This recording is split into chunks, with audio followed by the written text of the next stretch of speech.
What is up, everybody? Welcome to Outside the Cage. You know who we are. If not, our names are below us. I'm Jalen. That's my boy Eric. How are we feeling today? Feeling pretty great, man. And I am hyped about these fight announcements. I've been talking to everybody at work, texting everybody. You know they might be coming out to the West Coast by us. We'll get into that, but I think Yes, sir. we're both the most hyped about Suga Sean finally getting the Yeah. announcement. UFC 299, the rematch with Cheeto Vera. I'll ask you off the rip. Do you think Cheeto deserves it? Obviously, it makes the most sense, but I think I don't think and there's some in some cases I think it matters if this person deserves it, if this person deserves it. Um I think when the guy is standing across from them, the superstar Sugar Sean, when it makes the most sense for Sugar Sean, then yes, Cheeto deserves it. So it doesn't matter if he deserves it or not. It makes the most sense for Sugar Sean. So yes, 100% Cheeto deserves this fight. Let's fucking rock. UFC 299, baby. The main event. Hopefully it's in the Suge Mobile Arena. Um, Mhm. yeah. First, it's gonna be big, bro. First title defense. Did I they say you're not the know. champ until you defend it once? So I'm fucking excited. I'm excited he gets another striker. I'm excited he gets someone who really doesn't get knocked out. I'm excited for just the build up that it's gonna be. This is the one he wanted. Suga Cheeto 2. I love it. I love that he has a rival early on. Maybe if he wins this one, knock on wood, it's not close. But if it is close, we see a third fight. And I'm all for those rivalries. So I'm excited, man. That we know there's few guys when there's fight announcements drops, and he's one of them for us. So I'm fucking stoked Mhm. for this one. Bro, I already know Sugar's just gonna destroy him. It's gonna be a it's gonna be a mopping of the floor. Because in their first fight, Sean was on his way to doing that, but he got the drop foot thing. Cheeto's Ecuadorian toe hit Sugar's nerve in the perfect spot. He had the dead leg. I know it sounds like excuses, but he really couldn't stand on it. He was just rolling his ankle every 10 seconds. But this fight, as long as something like that doesn't happen, Sean's just going to be faster. He's going to be longer. He's going to be smarter. He's going to be slicier. And he's just going to embarrass Cheeto Vera. I hope it's in either Phoenix or Vegas because we have got to get there. Phoenix is a big one. I like Phoenix for that. Give Sugar a little home field advantage. I like that. Yeah, obviously I want Vegas. I think that I want to see the numbers he'd do in Vegas as the headliner. I want to see what he could do. Let's test it out. Um, obviously it's 299 right before 300. So yeah, we kind of got the rest of the year, or the first quarter of the year of 2024 mapped out. We had some other things. Um, Dricus Duplessis for Sean Strickland got announced for the middleweight title. What did you think of this one? Did you think Dricus? I'll ask you now. Do you think Dricus deserved this? I think he deserves it over Hamzat. If it was between Hold on, those hold on, two, hold on, hold on. Didn't they say the winner gets the next title shot, or they just mean like the winner gets a title shot? I thought it was next. I'm pretty sure Dana did say that in that fight announcement Yeah, video. that's what I I thought the might whole still like. have it on here. That's what I thought the whole like announcement was about. Yeah, that's true. Let me see if What's I'll up, play everybody? this You one know what real we've been quick and dealing let with me see this if he week. actually We just says got the it. big fight done yesterday, the highly anticipated rematch in Abu Dhabi, the main event, Makachev versus Volkanovski. Now you've been waiting for the co-main event. Costa's hurt. You know, all the rumors that are flying around. We got it done. So, the number 4 welterweight in the world, Hamzat Chimaev, is moving up the middleweight, and he will face the number 1 welterweight in the world, Kamaru Usman. So, number 1 versus number 4 at middleweight. Usman versus Chimaev. I think I cut it short, but I think he did say that. Yeah, yeah. Um, But I I don't mean, know Hamzat because hasn't beaten a middleweight yet, so he can't really get a title shot, right? so my read on the situation was it was only that deal if Kamaru won.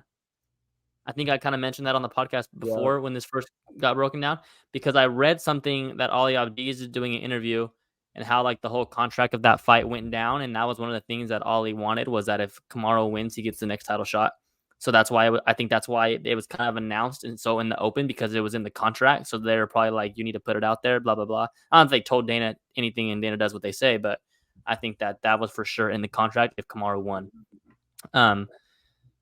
But yeah, I mean, and you're like, and you have a great debate there. Is he hasn't beat a middleweight. But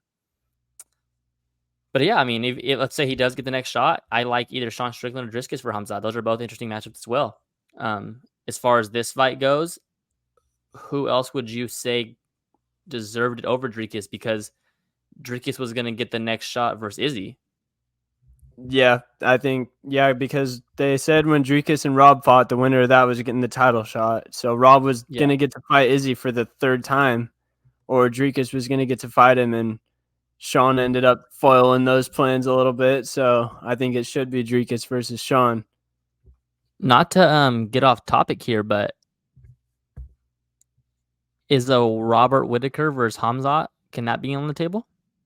I like that a lot. I think it's between them and Cannonier. I think two of those three are going to fight. And I guess Cannonier and Whitaker already fought. So, yeah, let's go either Cannonier versus Hamzat, in my opinion. I like that. Or I like Whitaker versus Hamzat a lot, too.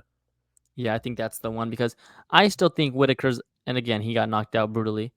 But I still think he's a guy where if he gets a big win, he gets the shot. I mean, up until recently, we were saying it's Izzy's the best middleweight in the world above everybody, and then it's Whitaker 2, and then big gap then 3. So That's yeah, I facts. think obviously he got knocked out, but yeah, I mean, Whitaker's one of the best middleweights of all time. I think he's still in that contention. I think it was a bad matchup. I think it was a bad matchup for him, just the pressure he put on. But I still think he's one of those top 4, 5, 3 guys at that division. Yeah, it's crazy how quick you forget about people or how quick they fall down. Yeah, the rankings, just one performance, and that's what's so great about this sport too. It's not like basketball where if you have a bad game and you score 4 points, you can go out the next night and drop 50 and you feel way better. And this one, these losses sit with you for months, sometimes years if you get injured. It's just it's a nuts sport. I love it. And after that one, we get Alexander the Great Volkanovski defending his featherweight belt against Ilya El Matador Topuria, and it's rumored to be in Los Angeles. It's rumored to be in LA. I didn't watch his trailer video. Did the one I sent you? What made it seem that was the rumor? At the end of the video, it said UFC 298 Los Angeles. Oh, it actually said Los Angeles? Mm-hmm. Oh shit. Oh, we got some business decisions to make because if that's in LA, but then we got Suga in Vegas, we got some decisions to make. Yeah, if we hit the bets, we could just put that in the pot to go to both. Yeah, dude, that's those are two great, bro. Those obviously we got 95 this weekend. 96 is huge. And then you got 97 with Driscus and Sean. That's a big one. But I'm looking at obviously this weekend's huge, 296. Then you got 298, 299, and then we know what 300 is going to be. Who's left for 300?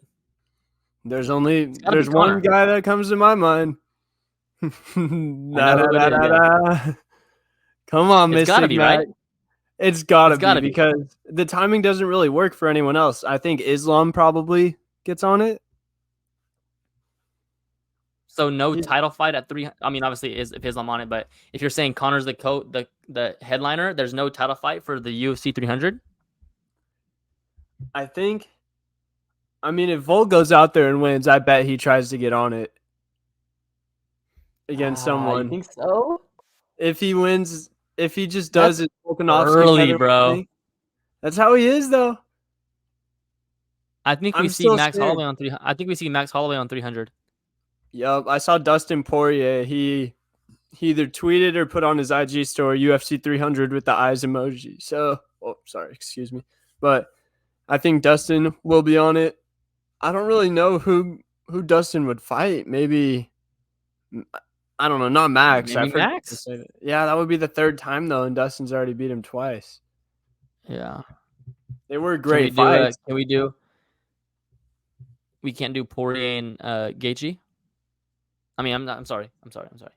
We can't do no, because Chandler's fighting. Fuck.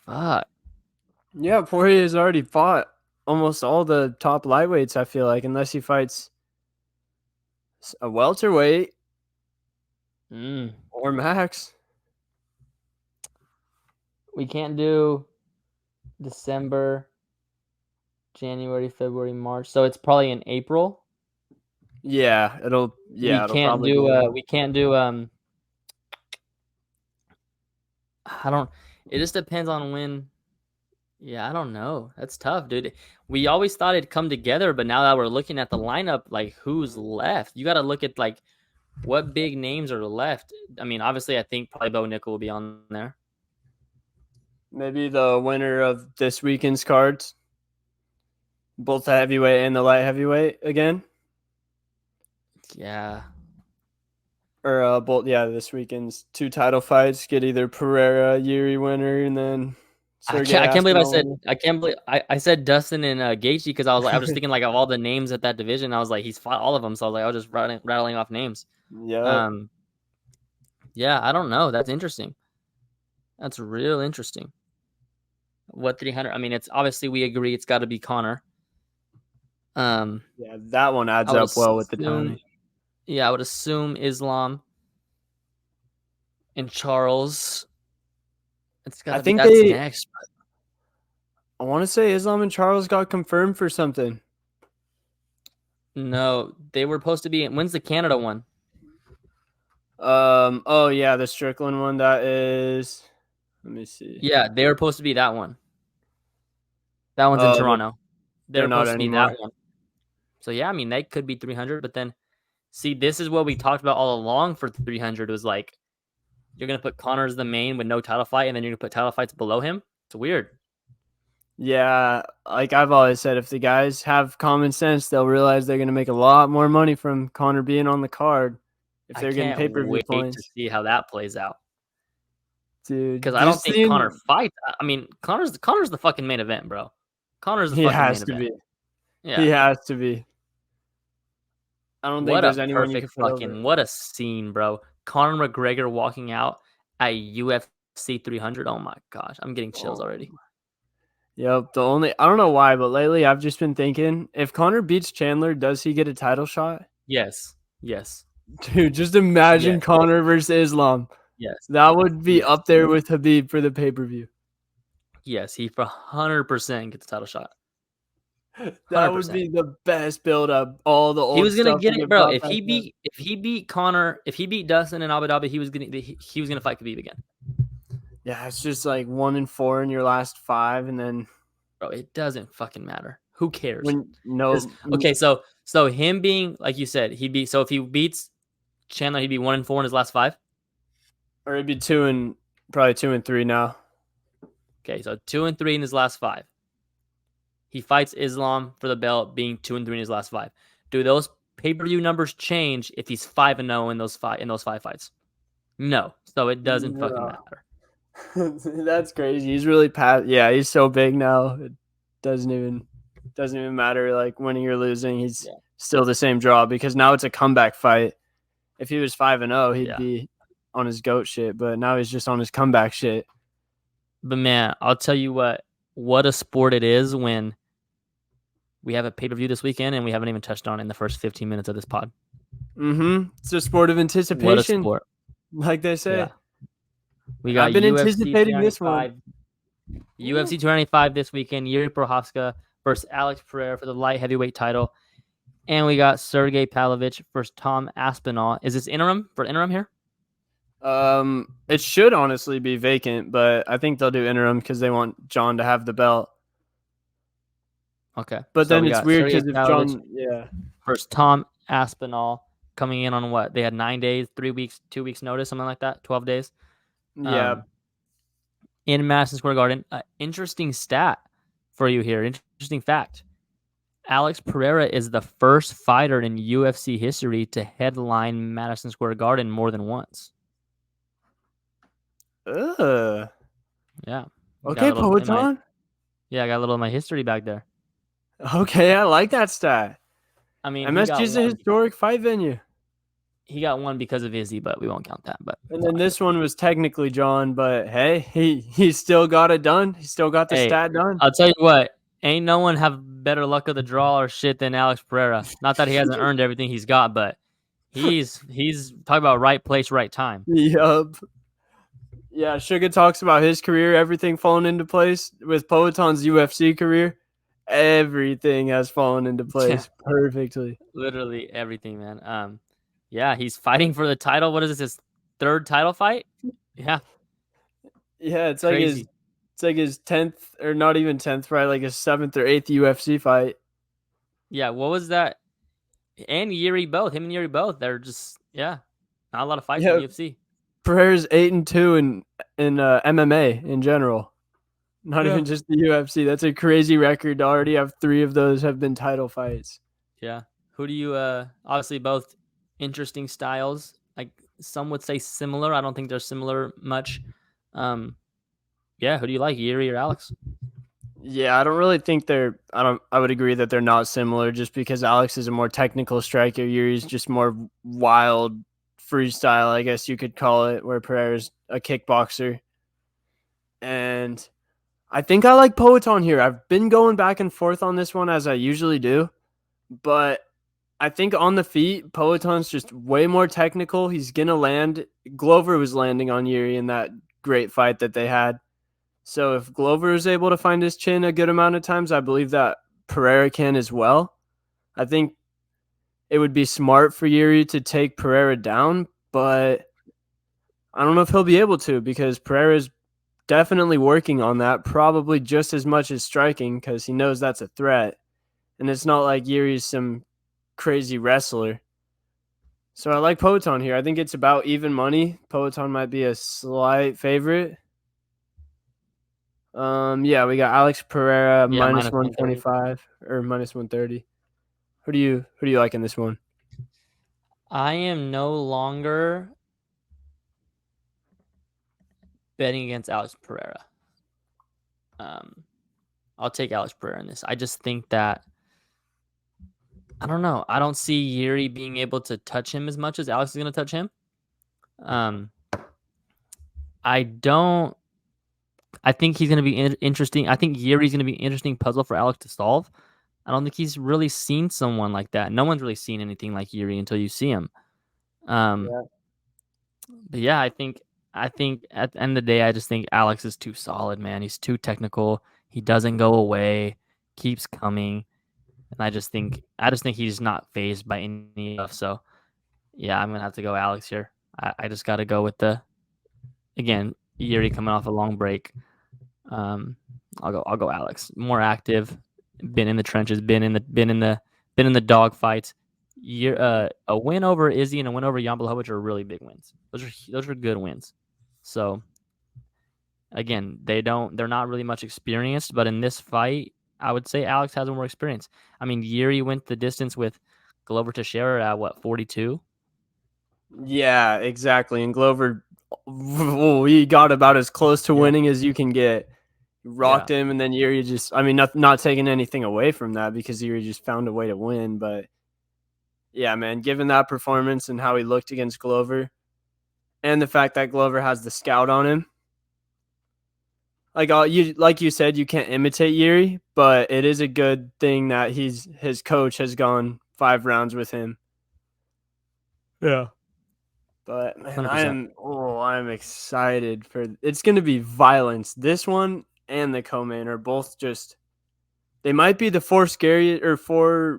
definitely 4 of the top 10 scariest fighters on the roster.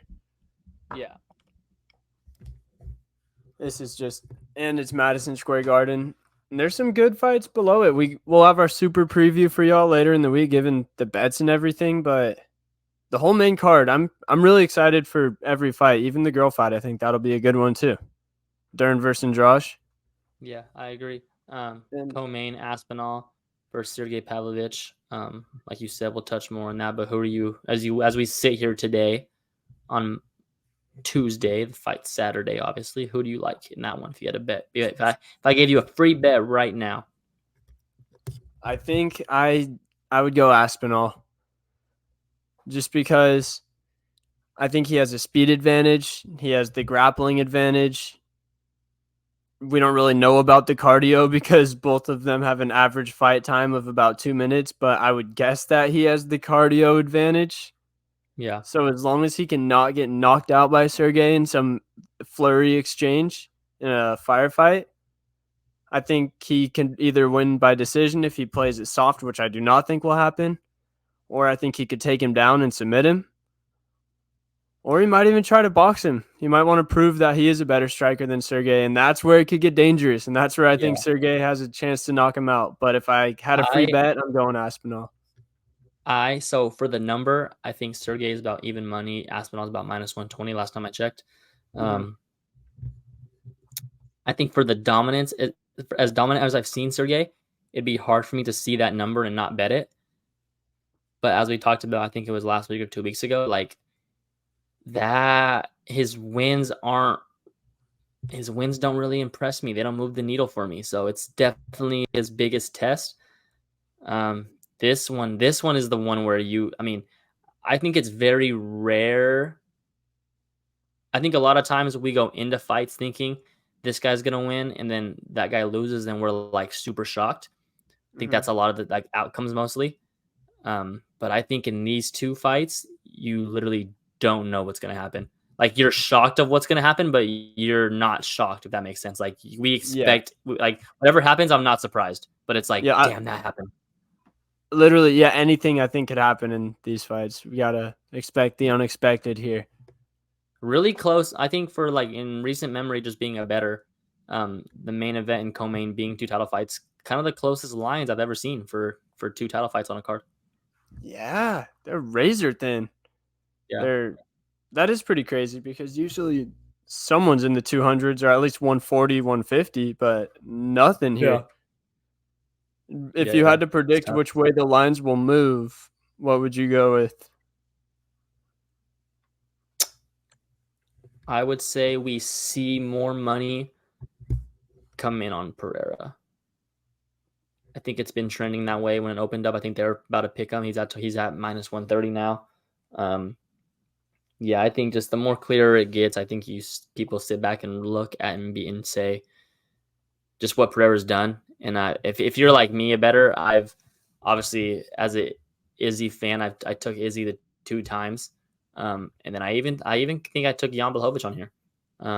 So yeah, I'm done betting against him. That's not to say I'm going to bet on him, but I'm for sure not betting against him because he's lost me too much money. So um, I just think he's finally getting the respect he deserves as far as the line goes. So yeah, I think Alex gets it done here. He's becoming a bigger star. I feel like too. He's starting to put more videos out there. He has a YouTube channel. He's starting to lean into English a little bit, slowly That's but surely. one of the most intriguing and one of the best year and a half in the UFC ever. If he wins this title, he'd have 2 titles and fought. That's at 2 weight divisions. Like how many guys have had 2 titles in 2 weight divisions? Like simultaneously and non-simultaneously. It's a very, very 5 or distinct 6 group. maybe. Yeah. Yeah. It's insane that it's an MMA Mount Rushmore thing when you can do that. And he'll have Yeah. already done that without having an MMA upbringing at all. He just transitioned over when he was already in his 30s. The dude's just a freak Yeah. though. When you have the hands of Yeah. stone like that, you got the touch of death and he's that big. Yeah. And it's so crazy how his leg kicks, he doesn't look like he throws them hard, but they damage people. Just looks like he kind of Yep. flicks it up. Yep. Yeah.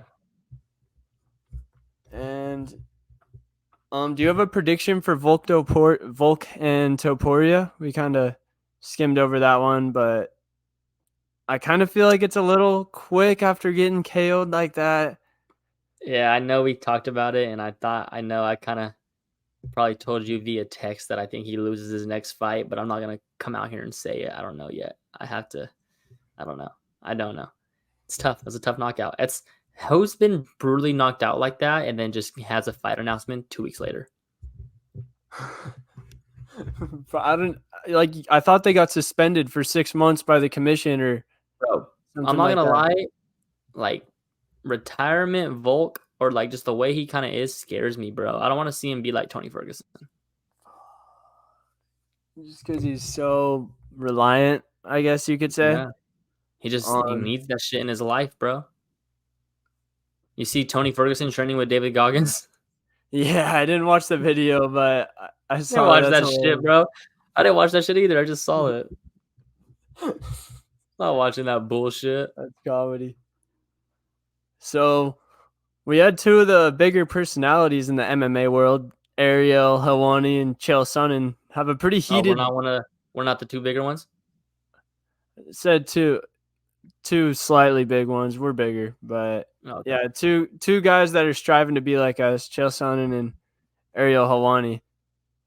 Had a pretty strong back and forth about the Fury and Ngannou fight on Ariel's channel. I was, I was kind of surprised, but part of me kind of thought they might have just been doing it on purpose since they're friends and they knew that it would get a lot of clicks and have people talking about it like this. What's your take on the whole ordeal? First off, before anything, I want to get this out in the open. That's Eric's guy. Chael Sonnen is Eric's guy. Anything he says, he's responsible for. And again, I don't know. I guess that's kind of you listen to him more than I do. So I guess that's just you tell me all the time. That's like, and I know how Chael is in some ways. That's like his personality. But I just don't like the like. I don't know. Like he was blatantly like just like saying shit that wasn't true, and then like Chael would or Ariel would call him out on it, and then he'd be like, "Well, how do you know?" And then and then Ariel was like, "Well, then how do you know?" It was just like it was just super like contradicting and like super like hypocritical. Which I mean, I don't think Chael's stupid, so obviously he was like playing an act, but it was just the whole thing was Yeah. kind of like the whole thing was kind of annoying. But I mean, yeah, I do think I think Chael was for sure trolling. I think Mhm. Ariel takes it kind of personally because he doesn't get kind of the respect he deserves because he's not really a fighter. So he always has that like chip on his shoulder to like prove something. So anytime someone like questions him, he takes it personal and he like instead of just like thinking it was a joke, but I'm sure Chael was just trolling. But yeah, I mean, Mhm. I watched it like last week, so I kind of forgot what it was, but like what about like the how they were going back and forth. But I remember like multiple times where I was like, "What the fuck is Chael talking about?" Or like Ariel did not, or like Ariel didn't say that, or like Ariel just said this. Why would like you know? And then Yeah, like Chael literally did. like Ariel would literally just be like, "Chill, that's not true. You're lying." And then Chael's response was literally like, "You're lying." It's like, bro, like we're just like arguing with the wall. And it was just like it was just so like it was just hilarious. It was literally hilarious. Like in my head, I'm like, Yeah, there's no way Chael's serious because he's that's literally what I like was just thinking saying too. he's just saying shit. And Ariel was getting worked up about it as he does. Yeah, I didn't like when Ariel was disrespecting Jamal Hill. Do you remember that like a month ago maybe? Him and Jamal were kind of going back and forth. no, Yeah, he was saying a bunch of things and then Jamal would like call him out for it and Ariel would try to like prove Jamal wrong by picking out certain words he said and stuff in interviews and Jamal just wasn't having it. But yeah. it is But what it is. one thing I will say about again, and I was able to like if it was a real debate, who knows if they were really like true what they were saying. I think Ariel was. I don't know if Chael was 100% being serious most of the time. Um, One thing I will say from Chael that really made a lot of sense to me was he said the Fury and Ngannou fight was one of those things where it was bigger after it happened. And Yeah, that's that's the facts. perfect way to describe it because was I interested in the fight? Yes, I think I watched like a couple rounds here and there, in and out. Because it was during the day on a Saturday, like I'm doing other Yeah. shit. But it wasn't like one of those ones where I'm like, I just need to sit down and watch this. But like after, I'm like, fuck, I gotta go back and watch that. Like that shit was crazy. So I think from what Chell said there, that was 100% true. I thought that was a great way to explain like the whole event and like what happened. Yeah, that's facts because it's not like it was one of those events we were talking about for months. Like there's somewhere Yeah. we'll start talking about a months out, like how this Sugar Cheeto one will be, or all three of the ones that we just announced, honestly.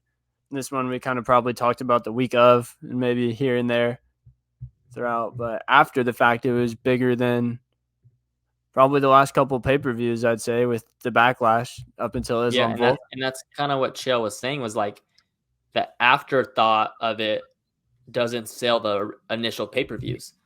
Yeah, that doesn't really make you money unless you do a rematch. Yeah. So Chael's argument was, but then again, Chael is loyal to the UFC, so he still thinks that Francis did the wrong thing. I was on here saying that he did the wrong thing, but now I'm able to admit, like, no, he did the right thing. He proved all of us wrong. Yeah, I think most of it was just Chael was just trolling. Yeah, because at one point, so he was just yeah. There's one point where Chael said, like, we can agree Francis made $10 million. And then, like, later in the interview, Ariel said, like, Francis made $10 million. Chael's like, no, he didn't. Or something like that. He was contradicting, definitely. But good entertainment. And then Chael was going at Masvidal after he unleashed, like, 30 tweets at him, just gassing him, being old school Chael, back how he was during his career. Pretty funny. He's still finding a way to entertain people. And true guy. Facts. We're right at our magic number right now, about 32 minutes. And I'm tired. I'm tired as hell. But we'll be back here for a super preview later this week, probably Thursday, Friday, something like that. Whatever. We're both free. I appreciate you as always. And you got any closing words or things that we forgot? No, sir. I think we're good. Stay on the hot streak betting this week. So last card, I think we did really good. So we're here. Let's go. Come on. We'll get that spreadsheet up for y'all, the magic spreadsheet to just make your bank account number go up. And we will see y'all later this week. Deuces.